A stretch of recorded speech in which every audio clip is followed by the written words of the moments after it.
Welcome to Your Great Journey. Each week, we offer you brief tips, techniques, and insights to help you move in positive directions and master big change. For more information, please visit yourgreatjourney.com. Your Great Journey is brought to you by audiobook publisher Wetware Media. Wetware Media publishes a wide variety of personal transformation audiobooks available from any major online audiobook retailer. For more information, please visit wetwaremedia.com. That's WETWAREMEDIA.com. Today, we're hearing from tennis master, corporate coach, and author of Live the Best Story of Your Life, a World Champion's Guide to Lasting Change, Bob Litwin. After the tragic loss of his wife and several invasive surgeries, Bob was feeling stuck and depressed. Never one to sit out on a match, Bob changed his own story and began living in the best way possible every day. His experiences inspired his audiobook, Live the Best Story of Your Life, which includes 33 lessons on how to change your life for the better, starting today. In today's conversation, he discusses his new audiobook, his theory of how we can all change our lives more easily and more permanently than we imagine, and some tips for painless and almost instantaneous change. So my story is that I was a tennis teaching pro on Long Island, and many, many years ago, like in the 1970s, I knew that I needed to differentiate myself, that people were doing things the same way. And I had a lot of interest in Eastern philosophy from my days in Ann Arbor, Michigan. I went to the University of Michigan. And I found that I didn't really know that much about tennis per se. And I was really making a lot of things up as far as how to hit a ball and where to hit a ball, because there was no real science to it. What I found was that people weren't really getting better. So I started to notice that people were improving when I would talk to them about other things, more softer skills like relaxing under pressure or identifying pressure, letting go of bad results or even good results quickly, being kind to oneself, speaking positively to oneself, which in the early 1970s was still very new. Now it's pretty much sports psychology 101, but there wasn't even sports psychology at the time. And I started to build my own teaching model around these comments that I was making that seemed to help people do better, or at least to play at the skill level that they already had. And trying to increase their skill level wasn't really changing. So for many years, I was doing that. And at a certain point, I realized that I could really do that as well with people playing other sports, even sports of which I had minimal knowledge. So I started working with golfers and worked on the same thing. What's going on in between your shots?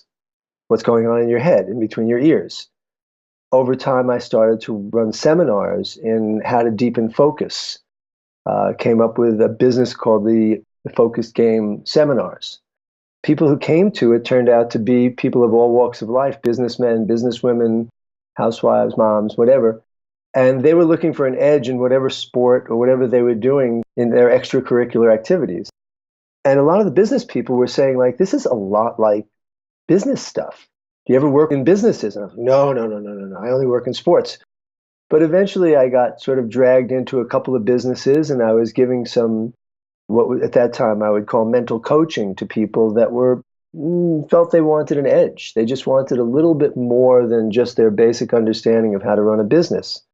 And this continued over time until about 15 years ago, when I was asked by a hedge fund, a portfolio manager, if I knew anybody who coached hedge funds. And I was like, well, no, I don't know. That would be your business. You know who coaches people how to invest. No, not how to invest, but how to keep your mental game together when in the midst of the high power pressure situations of hedge fund investing. I said, I don't really know anybody. And so, well, what about you? No, I only do sports. And they encouraged me to come in and try it. I made a deal with them where I said, let me try it for a couple of months and see. You try me, I'll try you. I went in on day one and I thought, oh my God, this is really what I want to do. I can make a difference here. That's really what I've been doing over the last 15, 16 years. So I basically left sports coaching, although I still work with athletes in their mental training, to work in the business world. Then a few years ago, I lost my wife to cancer. And after she died, after this wonderful 30-year relationship that we had, I was really feeling down and out.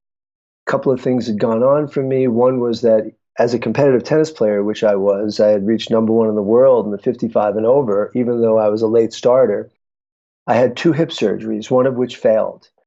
And I was basically told, you won't be able to play tennis again. And that was right after my wife had passed away. So there I was feeling, as an optimistic person, I was not feeling very optimistic. And I decided, I can't do this. I can't get through this. I don't know what I'm going to do. I'm getting old. I'm going to be alone. And I write about that in the book. And I realized I had a terrible story that I was telling myself. And I decided to flip the story to a better story, not one of who I actually was or where I was in my life, but one that could possibly inspire me to basically go forward, to find a better way to live my life rather than to just kind of quit. And part of that process that I was using also was to start writing a book. I really do believe that we can make big changes, and they're not that difficult. So that's my background. That's why I'm here right now. And I sit in my office and I look at the Rocky Mountains and I think every day I'm living the very best story of my life.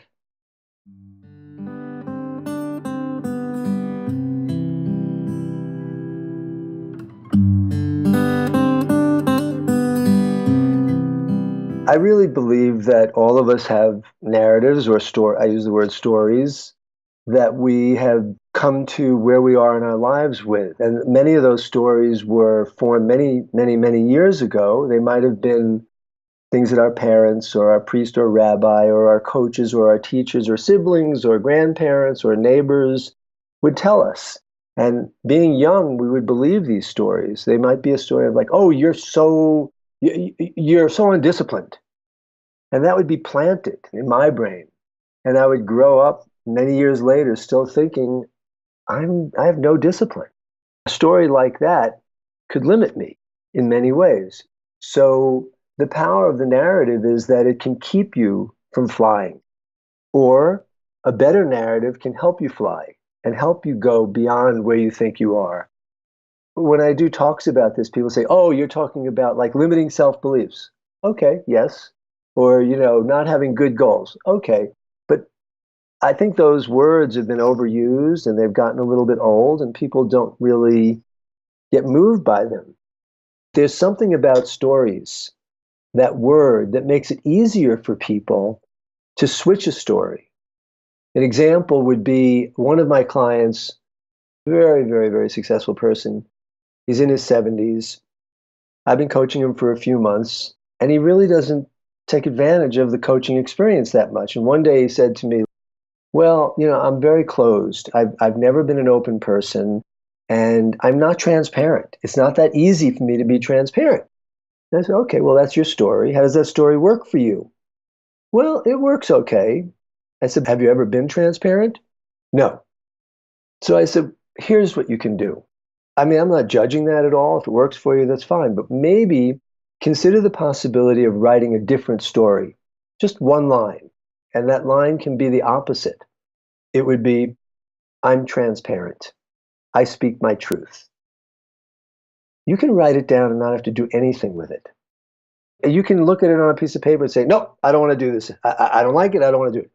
Or you can just have it on a piece of paper and you can kind of consider it during the day. And maybe during the day, you might have an experience. You might go to Starbucks and not get enough vanilla as you requested. Instead of walking out of Starbucks and saying, I'm never going back to that Starbucks, not being transparent, maybe you can say, hey, I didn't get enough vanilla.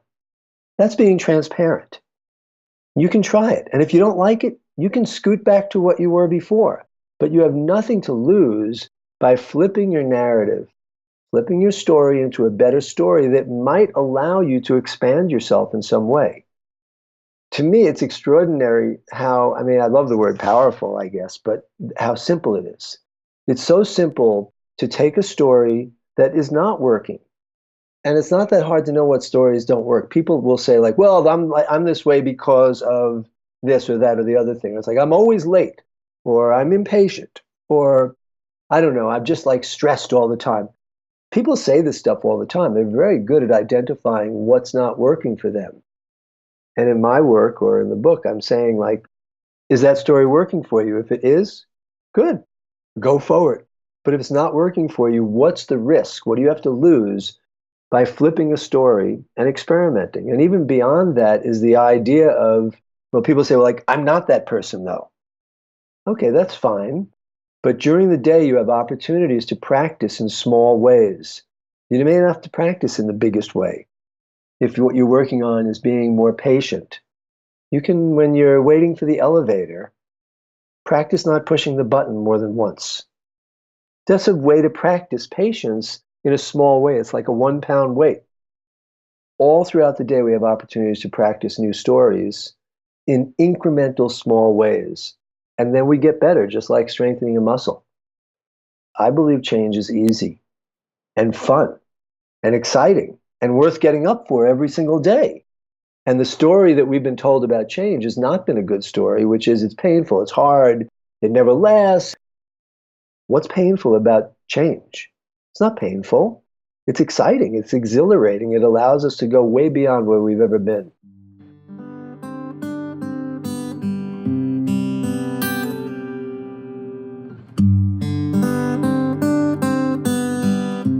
On a personal level, I can say that every day I want to be a little bit better.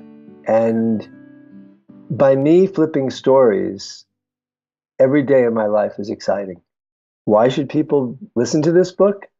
Because there's an opportunity for them to get out of places that aren't working for them, to not stay limited. And I think that certainly in sports we see this. When people stop getting better, they lose the passion for the game. They sort of go into this state of flattening out. And then they don't want to go out and do the work anymore. But if part of your mission in life is to continue to grow and continue to improve, there's a passion to every single day. And I think that this book is it is a really simple approach to change. And that's the biggest feedback that I get that's so exciting. People will write me and say, is it really this easy? And I say, yes. People used to say, well, it's easy for you. And I would say, yes, but it can be easy for you too. So I think the book is a really simple guidebook for growing. I don't judge people who don't want to grow, but if they're in my presence, I'm always encouraging them to grow. There's no shortage of tips out there. There are so many great tips, whether it's be positive or meditate or lie on the floor or get up and walk around, or it's like eat well, exercise, no shortage of tips. My book is different because what it's saying to people is, who do you need to be? Who's the person that you need to be? What shift can you make so that you can accomplish these tips? Once you practice a tip enough, it folds into who you are. So in some sense, I think that this book can be like the self-help book for self-help books. I support all self-help books. I love everything that's in most of them, but I feel what's missing is, how do you get people to change enough so that they say, I'm committed to personal change, or I do the work, or I'm a master of self-discipline, which is what's required in order to do what's in these wonderful self-help books that are out there. So yes, my book is a self-help book in that way. You do have to like take a look in the mirror and say like, who am I? What's my story that's keeping me from accomplishing certain things? That's the one part of the self-helping you need to do with my book. Look in the mirror. And as soon as you start to identify what it is about you, not something deep, something surface, I don't follow through. I just don't persist. I don't finish things. That's the beginning of accomplishing change.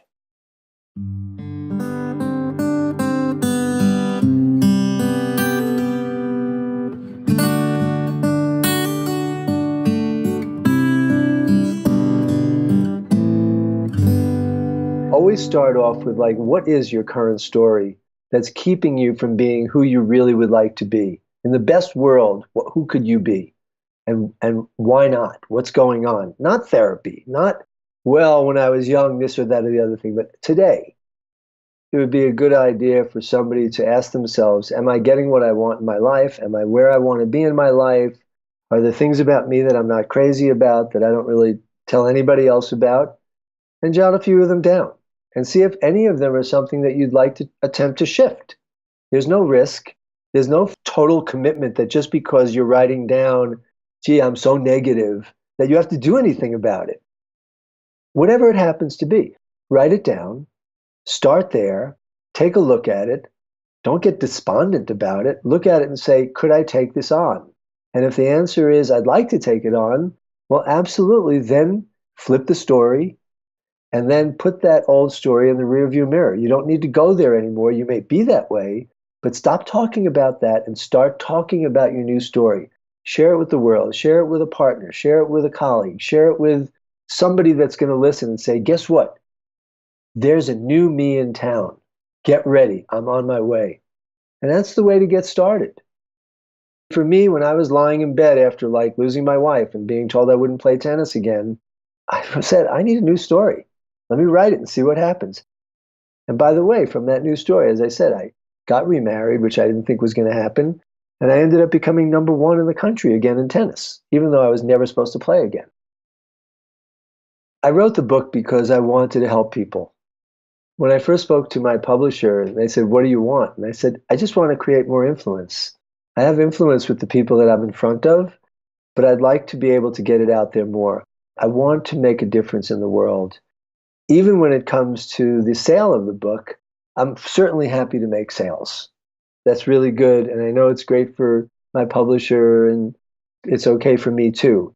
But more than anything, the feeling that I get back when somebody emails me and says, you've helped me change my life, that fills my bucket more than anything else.